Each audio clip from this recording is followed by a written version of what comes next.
भारत की संप्रभुता को 15 बार चुनौती देने वाले अमेरिका के राष्ट्रपति ट्रंप ईरान में लतियाए गए द्वितीय विश्व युद्ध के बाद पहली बार अमेरिकी अफसर सैन्य ठिकानों को बचाने के लिए गिड़गिड़ाते देखे गए।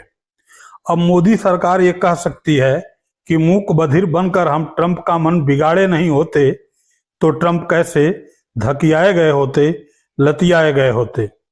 बात तो सही है, ट्रंप को चौधरी बनने का चस्का तो हमने ही लगाया, पर एक बात में ईरान अलग दिखा। भारत पाकिस्तान पर जब डोनाल्ड ट्रंप ने सीज फायर लिखा तो हम 37 दिन बाद मुखर हुए, पर जब इस फार्मूले को ट्रंप ने ईरान पर आजमाया तो ईरान ने सुबह होते होते इजराइल पर हमलों की झड़ी लगा दी। फिर क्या, डोनाल्ड ट्रंप माई फ्रेंड ने उस कहावत को बखूबी चरितार्थ किया कि 100 जूता खाए तमाशा घुस के देखे। ऐसे में ईरान का गारंटेड जश्न बनता है। क्यों, कैसे, सब कुछ विस्तार से बताएंगे। नमस्कार, मैं हूं त्रिपाठी ज्ञानेंद्र और आपने देखना शुरू कर दिया है पूर्वांचल टुडे लाइव। दरअसल डोनाल्ड ट्रंप को सब कुछ जल्दी और मन माफिक चाहिए, ऐसा करके उन्होंने दिखाया भी है। मन माफिक प्रेमिकाएं, मन माफिक पत्नियां, मन के माफिक व्यापार, मन के माफिक ही दो बार अमेरिका जैसी महाशक्ति का राजपाट और मन के माफिक फ्रेंड। इस मन के माफिक रूट पर चलते हुए उनका मन इस कदर बढ़ा कि वे पूरे विश्व पर ही मन माफिक राज करने का सपना देखने लगे। बात टैरिफ से शुरू हुई और बगैर प्रतिरोध बकवास दर बकवास करने की सफलता मेरे भारत पर मिली। ट्रंप का मन इससे इतना बढ़ा कि भारत पाकिस्तान युद्ध के बीच सीज फायर की घोषणा कर दी।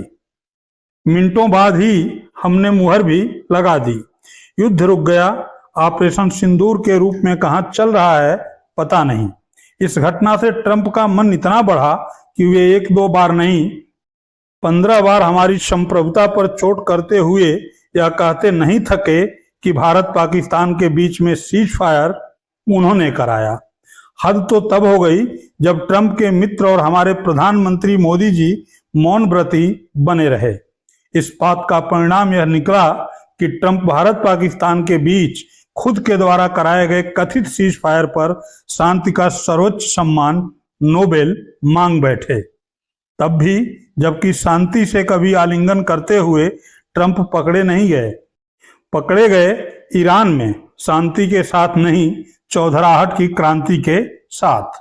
भारत के मुद्दे पर बिगड़े ट्रंप को चौधराहट का चस्का ऐसा लगा कि वे सीधे तौर पर ईरान इजराइल की जंग में कूद पड़े। B-2 बमवर्षक विमान से ईरान के 3 परमाणु संयंत्रों पर हमले कर बैठे।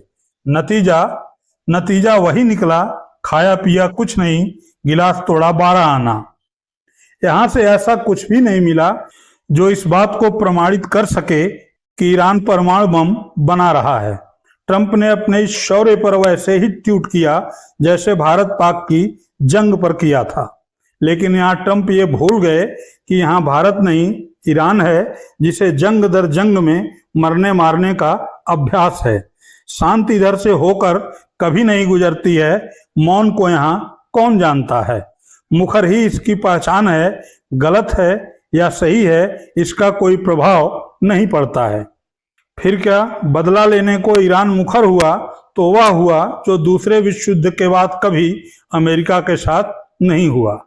जंग की धार को अमेरिका की तरफ सीधा करते हुए ईरान ने अमेरिकी सैन्य ठिकानों पर एक एक कर 6 मिसाइलों को दाग डाला। कतर का सबसे बड़ा अमेरिकी सैन्य ठिकाना तबाह हो गया। क्रांति से शांति के नोबेल को लेने निकले ट्रंप माई फ्रेंड का दिमाग ठंडा हो गया। लेकिन उस कहावत का क्या करते कि कुत्ते की दुम कभी सीधी नहीं होती। क्रांति पर 6 मिसाइलों की चोट खाने के बाद ट्रंप ने शांति का पाठ शुरू किया। कतर के सहयोग से इजराइल ईरान के बीच सीज फायर तय हुआ। दोनों देश इस पर कुछ बोलते कि ट्रंप माई फ्रेंड वही सब कर बैठे जो भारत के साथ कर चुके थे। सबसे पहले ही यह ट्वीट कर डाला कि ईरान इजराइल के बीच सीज फायर। यह ट्वीट कर ट्रंप सोए ही थे कि ईरान ने इजराइल पर धमाके दर धमाके कर डाले। ट्रंप की चौधराहट चिंदी चिंदी उड़ गई। अब देखना यह है कि इसे ट्रंप बटोरते कैसे हैं। इस बीच ईरान के लिए जश्न तो बनता है।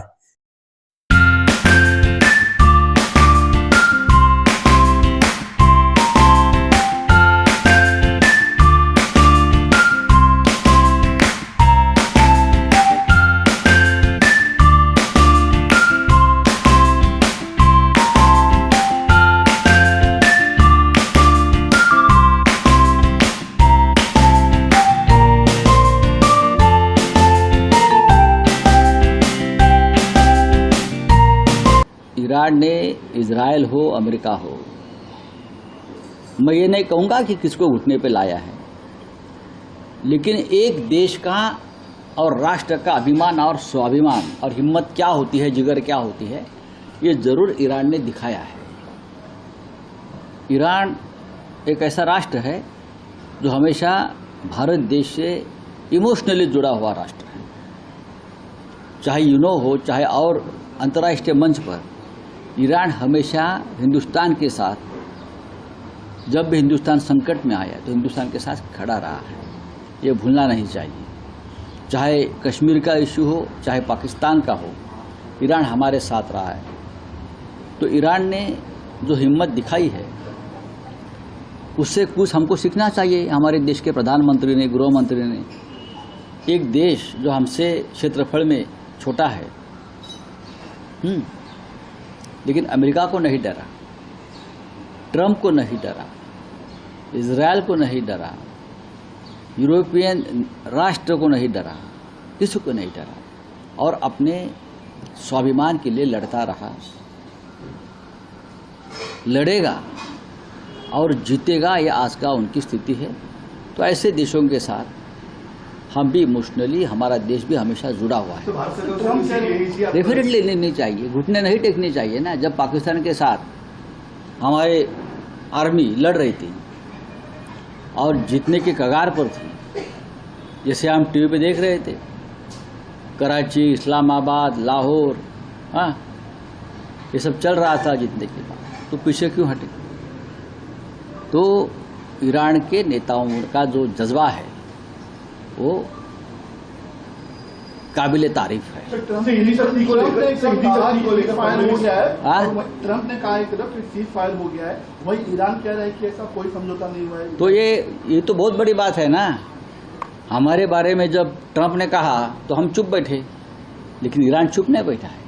यही एक राष्ट्र की आत्मा होती है जो जागती है, और हमारे राष्ट्र के ऊपर हमला होता है तो हम चुप नहीं बैठेंगे। ये विश्व को दिखाते हैं।